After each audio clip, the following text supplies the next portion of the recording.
Hi friends, வணக்கம். Welcome to trending சமையல். Friends, இன்றைக்கி வீடியோவில் நம்ம கேஸ் சிலிண்டரை வந்து எப்படி சேவ் பண்ணுறது, அதாவது இப்போ நமக்கு நார்மலாக ஒரு மாதம் வருது அப்படின்னா எக்ஸ்ட்ரா ஒரு மாதமோ இல்லை ஒரு 15லேருந்து 20 நாள் எக்ஸ்ட்ரா வர்றதுக்காக என்ன மாதிரியான சின்ன சின்ன ஐடியாஸ் எல்லாம் யூஸ் பண்ணி நம்ம கேஸ் சிலிண்டரை வந்து சேவ் பண்ணலாம் அப்படின்னு எனக்கு தெரிஞ்ச ஒரு சில சின்ன சின்ன டிப்ஸை வந்து இந்த வீடியோவில் ஷேர் பண்ணியிருக்கேன். நான் சொல்லியிருக்கிற டிப்ஸில் நிறைய உங்களுக்கு தெரிஞ்சிருக்கலாம், இல்லை புதுசாக வந்து சமைக்க ஆரம்பிச்சிருக்கீங்க, பிகினர்ஸாக இருக்கீங்க அப்படின்னா அவங்களுக்கு புதுசாக இருக்கலாம். ஆல்ரெடி நீங்கள் யூஸ் பண்ணிக்கிட்டு இருக்கிற ஒரு சில ட்ரிக்ஸ் இருக்கும் இல்லையா, அது வந்து என்கிட்ட கமெண்ட்டில் வந்து ஷேர் பண்ணிக்கோங்க. இப்போ வாங்கினோமா வீடியோக்குள்ளே போயிடுச்சு என்னென்ன டிப்ஸ் இருக்குது அப்படின்னு சொல்லிட்டு பார்க்கலாம். எப்போவுமே பார்த்தீங்கன்னா சிலிண்டர் வந்து ஒரு 3லேருந்து 4 பேருக்கு நம்ம வந்து வீட்டில் இருக்கிறோம் அப்படின்னா ஒரு சிலிண்டர் ஒரு மாதத்துக்கு கண்டிப்பாக வரும் இல்லையா. அந்த மாதிரி வருது அப்படின்னா எக்ஸ்ட்ரா ஒரு 20-25 நாள் இல்லை ஒரு மாதம் வரைக்கும் கூட நம்ம வந்து இந்த மாதிரி சின்ன சின்ன டிப்ஸ் எல்லாம் ஃபாலோ பண்ணோம் அப்படின்னா நமக்கு ஈஸியாகவே வந்து சேவ் பண்ண முடியும். ஸோ அது வந்து எப்படின்னு பார்க்கலாம். ஃபர்ஸ்ட் டிப் என்ன அப்படின்னு சொல்லிட்டு பார்த்தீங்கன்னா, நம்ம எப்போவுமே அடுப்பை வந்து ஆன் பண்ணுறதுக்காக அடுப்பை ஆன் பண்ணிவிட்டு அதுக்கப்புறமா அந்த மாதிரி லைட்டர் யூஸ் பண்ணி நம்ம அடிச்சுக்கிட்டே இருப்போம். ஆனால் லைட்டர் சப்போஸ் வந்து ஈரமாக இருக்குது, சரியாக அதில் வந்து நெருப்பு வரல அப்படின்னாலுமே நமக்கு வந்து கேஸ் வெளியே போயிட்டே இருக்குமே தவிர நமக்கு டக்குன்னு அடுப்பு வந்து ஆன் ஆகவே ஆகாது. ஸோ அதுக்கு நம்ம முக்கியமாக என்ன பண்ணணும் அப்படின்னா, சிலிண்டர் வந்து அதாவது அடுப்பு ஆன் பண்ணுறதுக்கு முன்னாடி அந்த கேஸ் லைட்டரில் கரெக்டாக நெருப்பு வருதா அப்படிங்கிறத நம்ம செக் பண்ணிக்கணும். அதே மாதிரி ஈரத்தன்மையாக இருக்கா அப்படிங்கிறதையும் செக் பண்ணி அதெல்லாம் தொடச்சி நல்லா ட்ரை பண்ணினதுக்கப்புறம் நம்ம ஆன் பண்ணோம் அப்படின்னா ஈஸியாக நமக்கு ஆன் ஆகிடும். கேஸ் செலவும் வந்து மிச்சம் பண்ண முடியும். அது மட்டும் இல்லாமல் நீங்கள் வந்து சமைக்கிறதுக்கு யூஸ் பண்ணுற பாத்திரங்கள் முடிஞ்ச வரைக்கும் இந்த மாதிரி காப்பராக இருக்கிற மாதிரி பார்த்துக்கோங்க. அடியில் அந்த மாதிரி காப்பர் இருந்தது அப்படின்னா அந்த மாதிரியான பாத்திரங்கள் வந்து டக்குன்னு சூடு ஏறிடும். ஸோ சூடும் வந்து ரொம்ப நேரத்துக்கு இருக்கும். அப்படிங்கிறதுனால காப்பர் பாத்திரங்கள் வீட்டில் இருந்ததுன்னா முடிஞ்ச வரைக்கும் அதை வந்து யூஸ் பண்ணி நீங்கள் சமைக்கிறதுக்கு ட்ரை பண்ணுங்கள். அடுத்தட்டு பார்த்தீங்க அப்படின்னா நம்மள நிறைய பேருக்கு வந்து அடிக்கடி சுடு தண்ணி போட்டு குடிச்சிட்டு இருக்க பழக்கம் இருக்கும். அந்த மாதிரி சுடு தண்ணி வந்து அப்பப்போ தேவைக்கு போடணும் அப்படின்னு இல்லாமல் ஒரு தடவை நீங்கள் சுடு தண்ணி வைக்கும் போதே இந்த மாதிரி ஃப்ளாஸ்க்கை வந்து யூஸ் பண்ணி அதில் சூடாக ஃபில் பண்ணி வச்சுட்டீங்க அப்படின்னா தேவைப்படுற நேரத்தில் நீங்கள் அந்த தண்ணியை வந்து குடிச்சிக்கலாம். அடிக்கடி வந்து அடுப்பு பற்ற வச்சு சுடு தண்ணி போட்டு கேஸை வந்து செலவு பண்ணணும் அப்படின்னு அவசியம் கிடையாது. ஸோ இந்த ஐடியாவையும் வந்து ஃபாலோ பண்ணிக்கோங்க. இதுவும் வந்து ரொம்பவே யூஸ்ஃபுல்லான ஒரு டிப்ஸாக இருக்கும் அப்படின்னு நினைக்கிறேன். இப்போ ஒரு ஃப்ளாஸ்கில் இல்லை அப்படின்னாலுமே கொஞ்சம் பெரிய சைஸ் பாத்திரத்தில் ஒரே டைமில் வந்து சுடு தண்ணி போட்டு வச்சுக்கிட்டீங்க அப்படின்னா தேவைப்படுற நேரத்தில் நீங்கள் அதை வந்து யூஸ் பண்ணிக்கலாங்க. இப்போ நம்ம அடுத்த டிப் என்ன அப்படின்னு சொல்லிட்டு பார்க்கலாம். இப்போது காய்கறியெல்லாம் நம்ம வந்து பொரியலுக்காக வந்து சமைக்கிறதுக்கு கட் பண்ணி வச்சுருக்கோம் அப்படின்னா அந்த காய்கறியை எண்ணெய் ஊற்றி நம்ம சட்டியில் போட்டு வதக்கும் போது டைம் வந்து நமக்கு ரொம்ப அதிகமாக எடுக்கும், கேஸும் வந்து போயிட்டே இருக்கும். அதை வந்து அவாய்ட் பண்ணுறதுக்காக எப்போவுமே காய்கறியை வந்து ஆவியில் வேக வச்சுட்டு அதுக்கப்புறம் நம்ம வந்து பொரியல் பண்ணி சாப்பிட்றது உடம்புக்கு ரொம்பவே நல்லது இல்லையா. நான் இன்றைக்கி இந்த மாதிரி காய் வந்து பொடிசாக வந்து கட் பண்ணி எடுத்து வச்சுருக்கேன். இதை வந்து நான் பொரியலுக்காக யூஸ் பண்ணுறதுக்கு முன்னாடி நான் என்ன பண்ணுறேன் அப்படின்னு பார்க்கலாம். இந்த மாதிரி சின்னதாக ஒரு ஸ்டீல் கண்டெய்னர் வந்து எடுத்திருக்கேன். ஸோ அதுக்குள்ளே வந்து சேர்த்துக்கிறேன். இப்போது இதை வந்து வேக வைக்கிறதுக்கு நிறைய மெத்தட் இருக்குது. நான் என்ன பண்ணேன் அப்படின்னா குக்கரில் கொஞ்சமாக தண்ணி வந்து வச்சுருக்கேன். இப்போ அந்த குக்கரில் நீங்கள் பருப்பு வந்து வேக வைக்கிறீங்க அப்படின்னா அந்த பருப்பு வேக வைக்கும் போதே இந்த மாதிரி காய்கறியை வந்து ஒரு கண்டெய்னரில் போட்டுட்டு அதையும் குக்கருக்குள்ளே இறக்கி வச்சு நீங்கள் வந்து ஒரு 2 விசில் விட்டீங்க அப்படின்னா பருப்பும் வெந்துடும், அதே மாதிரி உங்களுக்கு காய்கறியும் வந்து வெந்து வந்துடும். இந்த மாதிரி செய்யும்போது உங்களுக்கு கேஸ் செலவு ரொம்பவே மீதியாகும். அப்படி இல்லைன்னா இப்போ இட்லிக்கு நீங்கள் வந்து பாத்திரத்தில் ஊற்றி வச்சுருக்கீங்க அப்படின்னும் போது அந்த இட்லி பாத்திரத்தில் வந்து வைக்கிற தண்ணி வந்து நமக்கு வேஸ்ட்டாக தான் கொதிச்சுக்கிட்டு இருக்கும் இல்லையா.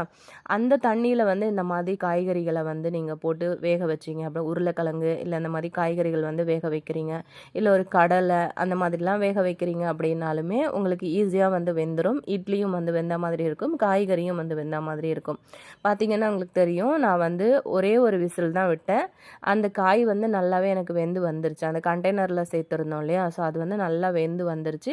அதுக்கப்புறம் நான் பொரியலுக்காக இந்த மாதிரி யூஸ் பண்ணிக்க போகிறேன். ஆல்ரெடி நான் வேக வச்சு எடுத்த காய் அப்படிங்கிறதுனால நான் எண்ணெய் வந்து எவ்வளோ ஊற்றினேன் அப்படிங்கிறத கண்டிப்பாக நோட் பண்ணியிருப்பீங்க. ஒரே ஒரு ஸ்பூன் எண்ணெய் தான் நான் வந்து சேர்த்தேன். இந்த மாதிரி நீங்கள் வந்து உங்களோட சமையலை பண்ணும்போது எண்ணெய் செலவும் மீதியாகும், அதே மாதிரி உங்களுக்கு அந்த கேஸ் செலவுமே ரொம்பவே மீதியாகும். அது மட்டும் இல்லாமல் முடிஞ்ச வரைக்கும் மண் சட்டி பாத்திரங்கள் வந்து வீட்டில் வச்சுருக்கீங்க அப்படின்னா அதை யூஸ் பண்ணிக்கோங்க சமைக்கிறதுக்கு. மண் பாத்திரங்கள் வந்து யூஸ் பண்ணி நம்ம சமைக்கும்போது சூடு வந்து ரொம்ப நேரத்துக்கு இருக்கும். நம்ம ஸ்டவ் ஆஃப் பண்ணினதுக்கு அப்புறம் கூட 5 நிமிஷம் 10 நிமிஷத்துக்கு அந்த குழம்பு வந்து கொதிச்சுக்கிட்டே இருக்கிறதையும் நம்ம வந்து பார்த்துருப்போம் இல்லையா.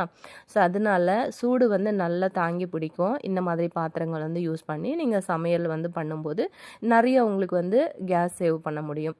ஸோ இந்த ஐடியாவும் உங்களுக்கு ரொம்பவே யூஸ்ஃபுல்லாக இருந்திருக்கும் அப்படின்னு நினைக்கிறேன். இப்போ நம்ம அடுத்தது பார்க்கலாம். அதே மாதிரி நீங்கள் சமைக்கிறதுக்கு எடுக்கிற அரிசி பருப்பு நல்லா முன்னாடியே வந்து ஊற வச்சிருக்கிற மாதிரி பார்த்துக்கோங்க. நல்லா ஊறி இருக்கும்போது நம்ம அதை சமைக்கிறோம் அப்படின்னா சமையலுக்கான நேரம் வந்து ரொம்பவே கம்மியாகும். அதே மாதிரி கேஸ் செலவும் ரொம்ப கம்மியாகும். அது மட்டும் இல்லாமல் நம்ம அரிசி வந்து நான் இப்போ குக்கரில் சாதம் வடிக்கிறதுக்காக ஊற வச்சுருக்கேன். அரிசியை வந்து ஒரு 15 நிமிஷமாக நான் வந்து ஊற வச்சுட்டேன் முன்னாடியே. ஸோ இப்போ வந்து நான் குக்கரில் அந்த அரிசியை வந்து சேர்த்துக்கிறேன். குக்கரில் எப்படி சாதம் வந்து வடிக்கலாம் அப்படின்னு பார்க்கலாம். நம்ம பாத்திரத்தில் வந்து வச்சு அரிசியை வேக வைக்கும்போது நமக்கு டைம் வந்து ரொம்ப நேரம் எடுக்கும். ஆனால் நீங்கள் குக்கரில் வச்சுட்டு ஒரு 2 நிமிஷம், அதாவது 2 விசில் மட்டும் விட்டீங்க அப்படின்னாலே உங்களுக்கு ஈஸியாக சாதமும் வந்து வெந்து வந்துடும். அதே மாதிரி கஞ்சியையும் நம்ம ஈஸியாக வந்து வடிச்சிடலாம். குக்கரில் சமைக்கும் போதும் பார்த்திங்கன்னா நமக்கு கேஸ் செலவு ரொம்பவே மிச்சம் பண்ண முடியும். சமையலுக்கான நேரமும் நமக்கு வந்து ரொம்ப குறைவாக தான் எடுக்கும். இப்போ ஒரு கரெக்டாக ஒரு 2 விசில் வந்து விட்டு எடுத்திருந்தேன். அந்த 2 விசில்லையே பார்த்திங்கன்னா அரிசி வந்து நல்லா வெந்து வந்துருச்சு. உள்ளுக்குள்ளே தண்ணி வந்து நல்லா இருக்குது. உங்களுக்கு பார்க்கும்போது தெரிஞ்சிருக்கும். இப்போ நம்ம இதை வந்து வடிக்கிற பதத்துக்கு வந்துருச்சு. இப்போ நம்ம இதை வந்து வடித்து எடுத்துடலாம். பார்த்திங்கன்னா உங்களுக்கு தெரிஞ்சிருக்கும் தண்ணி நல்லாவே இருக்குது உள்ளுக்குள்ளே. ஸோ நம்ம உள்ளே ஊற்றின தண்ணி வந்து அளவு தண்ணியெல்லாம் கிடையாது. இதை வடிக்கிறதுக்காக தான் நான் வந்து ஊற்றினேன். ஏன்னா 1 டம்ளருக்கு 2 டம்ளர் அப்படிங்கிறது தான் அளவு தண்ணி. நான் கிட்டத்தட்ட ஒரு 3 டம்ளருக்கு மேலே வந்து விட்டுருந்ததுனால நம்ம வந்து இதை அப்படியே வடித்து எடுத்துடலாம். இந்த மாதிரி முடிஞ்ச வரைக்கும் நீங்கள் சமையலை குக்கரில் நீங்கள் வந்து பண்ண ஆரம்பிச்சிட்டிங்க அப்படின்னா கேஸ் வந்து நமக்கு ரொம்பவே மிச்சம் பண்ண முடியும். இப்போ இந்த அரிசியை வந்து வடிக்கிறதுக்கு உள்ள அந்த கேஸ் கட்டு மட்டும் நான் ரிமூவ் பண்ணி எடுத்துட்டேன். அதுக்கப்புறம் இதை அப்படியே ஒரு பாத்திரத்துக்கு மேலே நம்ம வந்து அப்படியே கவுத்து வச்சிட்டோம் அப்படின்னா அழகாக அந்த கஞ்சி எல்லாமே சூப்பராக கீழே வந்து இறங்கி வந்துடும். அதுக்கப்புறம் சாதத்தை ஒரு 2 நிமிஷம் அப்படியே புழுங்க போடுறதுன்னு சொல்லுவோம் இல்லையா, அந்த மாதிரி அடுப்பில் சிம்மில் வந்து வச்சுட்டு அதுக்கப்புறம் நம்ம வந்து இறக்கி வச்சிட்டோம் அப்படின்னா நல்லா உதிரி உதிரியாக நமக்கு வந்து குக்கரில் வடித்த சாப்பாடு வந்து சூப்பராக ரெடி ஆயிரும். குக்கர் நீங்கள் வந்து அதிகமாக யூஸ் பண்ணுறீங்க அப்படின்னா அந்த குக்கரை ஸ்டீலில் இருக்கிற மாதிரி பார்த்துக்கோங்க. நான்ஸ்டிக் குக்கரோ அப்படி இல்லைன்னா அலுமினிய குக்கரோ அந்த மாதிரி வந்து யூஸ் பண்ணாதீங்க. அது உடம்புக்கு எப்படி இருந்தாலுமே கெடுதல் தான். ஸோ பார்த்தீங்கன்னா உங்களுக்கு தெரிஞ்சிருக்கும் கஞ்சி வந்து வடிச்சிட்டேன்.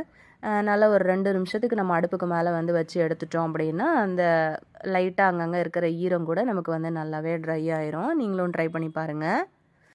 அதே மாதிரி நம்ம சமைக்கும்போது பாத்திரத்தை மூடி வச்சு சமைக்க கற்றுக்கிட்டோம் அப்படின்னா நமக்கு கேஸ் செலவு ரொம்பவே மிச்சமாகும். நம்ம அப்படியே ஓப்பன் டைப்லேயே வந்து வச்சு சமைக்கிறோம் அப்படின்னும் போது நமக்கு சீக்கிரத்தில் வந்து சூடு ஏறாது. அதே மாதிரி கரெக்டான ஒரு ஸ்டேஜில் நம்ம சமைச்சு முடிக்கணும் அப்படின்னாலுமே நமக்கு ரொம்பவே டைம் லேட் ஆகும். அந்த மாதிரி இல்லாமல் மூடி வச்சு சமைக்க ஆரம்பிச்சிங்க அப்படின்னா சமைக்கிற பொருளுமே வந்து பார்த்திங்கன்னா சீக்கிரமாகவே வெந்துடும். கேஸ் செலவும் நமக்கு ரொம்பவே மிச்சமாகும். நம்ம இந்தியன் குக்கிங் பொறுத்த வரைக்கும் அதிகமாக காலையில் வந்து இட்லி மாதிரியான பிரேக்ஃபாஸ்ட்டு வந்து அதிகமாக செய்வோம் இல்லையா, அந்த மாதிரி நீங்கள் வந்து இட்லி பண்ண போகிறீங்க அப்படின்னா இட்லிக்கு நம்ம என்ன பண்ணுவோம் காம்பினேஷனாக ஒரு சாம்பாரோ சட்னியோ வந்து வைப்போம் இல்லையா, அந்த மாதிரி சாம்பார் வந்து வைக்கிறீங்க அப்படின்னா அந்த பருப்பை முன்னாடியே வந்து ஊற வச்சு எடுத்துக்கோங்க. மோஸ்ட்லி வந்து நம்ம பாசி பருப்பு போட்டு வந்து சாம்பார் வைக்கிறோம் அப்படின்னா அது வந்து ஊறுறதுக்கான டைம் வந்து நமக்கு ரொம்ப கம்மியாக தான் எடுக்கும். ஒரு 5 நிமிஷம் ஊற வச்சா கூட போதும். அந்த பருப்பை நல்லா அலசிட்டு ஒரு டிஃபன் பாக்ஸில் போட்டு மூடி நல்லா இந்த மாதிரி எடுத்து வச்சுட்டேன். இப்போ நான் இட்லி பிளேட்டை வந்து உள்ளே இறக்கறதுக்கு முன்னாடி அந்த பருப்பு இருக்கிற டிஃபன் பாக்ஸை வந்து உள்ளே அப்படியே வந்து வச்சுட்டேன். இந்த மாதிரி வைக்கும்போது நமக்கு வந்து இட்லியும் வந்து ஒரு பக்கம் வெந்துட்டு இருக்கும். அதே மாதிரி அடியில் நம்ம வந்து சேர்த்துருக்கிற பருப்பும் வந்து நமக்கு வெந்து கிடச்சிரும்.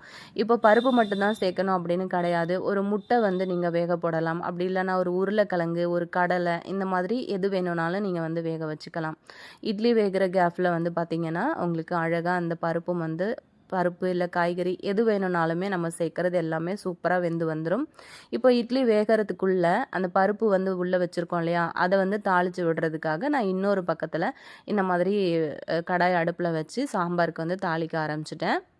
அதே மாதிரி இந்த ஸ்டீல் கடாய் இருக்கு இல்லையா, அது வந்து நம்ம யூஸ் பண்ணோம் அப்படின்னாலுமே டக்குன்னு நமக்கு வந்து இது சீக்கிரம் வதங்க ஆரம்பிச்சிரும்.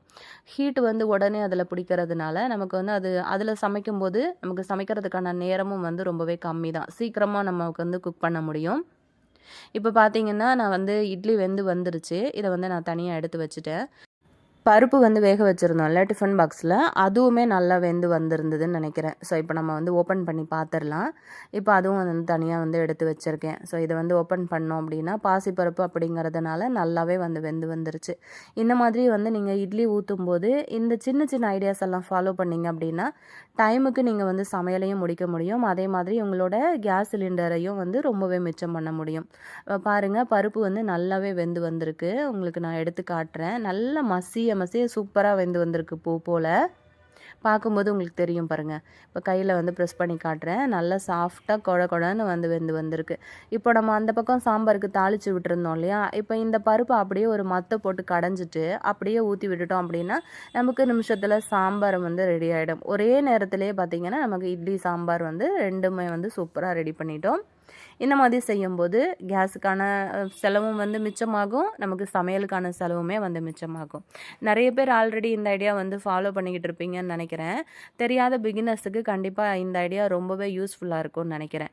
அந்த மாதிரி உங்களுக்கு தெரிஞ்ச ஃப்ரெண்ட்ஸ் யாராச்சும் இருக்கிறாங்க, புதுசாக சமையல் கற்றுக்க ஆரம்பிச்சிருக்காங்க அப்படின்னா அவங்களுக்கு கூட இந்த வீடியோ வந்து ஷேர் பண்ணி கொடுங்க. ஆரம்பத்துலேருந்தே ஒரு சில விஷயங்கள் வந்து கற்றுக்கிறதுக்கு அவங்களுக்கும் இது வந்து ரொம்ப யூஸ்ஃபுல்லாக இருக்கும். இந்த டிப்பு வந்து கேஸ் செலவு மிச்சம் பண்ணுறதுக்கு மட்டும் இல்லாமல், இப்போ ஆஃபீஸ் போகிற லேடிஸாக இருக்கீங்க அப்படின்னா கண்டிப்பாக அவங்களுக்கு ரொம்ப ரொம்ப யூஸ்ஃபுல்லான முத்தான ஒரு டிப்பாக இருக்கும் அப்படின்னு நினைக்கிறேன். நிமிஷத்தில் வந்து சமையலை முடிச்சுட்டு உடனே உங்கள் வேலையை பார்க்குறதுக்கு கிளம்புறதுக்கு ரொம்பவே யூஸ்ஃபுல்லான ஒரு ஐடியாவாக இருக்கும்னு நினைக்கிறேன். நீங்களுமே வந்து ஃபாலோ பண்ணி பாருங்கள். அப்படியே உங்கள் தெரிஞ்ச ஃப்ரெண்ட்ஸ் கூடயும் வந்து ஷேர் பண்ணிக்கோங்க. நான் வந்து இட்லி ஊற்றி வைக்கும் போதே சட்னிக்கும் தாளித்து ரெடி பண்ணிவிட்டேன். அதே மாதிரி சாம்பாருமே வந்து சூப்பராக நம்ம ரெடி பண்ணிட்டோம். இதை வந்து நீங்கள் ஃபாலோ பண்ணி பாருங்கள். இப்போ அடுத்த டிப் பார்க்கலாம். அடுத்து நம்ம இந்த மாதிரி தோசைலாம் ஊற்றுவோம் இல்லையா, தோசை ஊற்றும்போது பார்த்திங்கன்னா கல் வந்து நல்லா ஹீட் ஆனதுக்கப்புறமா தோசையை வந்து ஊற்றுங்க. இந்த மாதிரி செய்யும்போது போட்ட உடனே நம்ம வந்து தோசையை திருப்பி போட்டுடலாம். அந்தளவுக்கு சூப்பராக வெந்து வந்துடும். அதே மாதிரி தோசையை ஊற்றிட்டு மேலே அப்படியே விட்டுறாமல் மேலே ஒரு மூடி போட்டு அழகாக மூடி விட்டுருங்க. அந்த மாதிரி மூடும்போது என்னாகும் அப்படின்னா நமக்கு சீக்கிரமாகவே வந்து அந்த தோசை வெந்து வந்துடும். நமக்கு வந்து ரொம்ப நேரம் வேக வைக்கணும் அப்படின்னு அவசியம் இல்லை, அதை திருப்பி போட்டு வேக வைக்கணும் அப்படின்னும் அவசியம் இல்லை. அதுக்கான கேஸ் செலவும் அதுக்கான நேரமும் கூட நம்ம இது மூலமாக மிச்சம் பண்ண முடியும். ஒரு 2 செகண்ட் மட்டும் இந்த மாதிரி மேலே மூடியை போட்டு மூடி வச்சிட்டோம் அப்படின்னா அழகாக அடியிலையும் உங்களுக்கு தோசை வெந்துடும், மேலேயும் வந்து சூப்பராக வெந்து வந்துடும். அதை அப்படியே வந்து எடுத்து நம்ம சர்வ் பண்ணலாம்.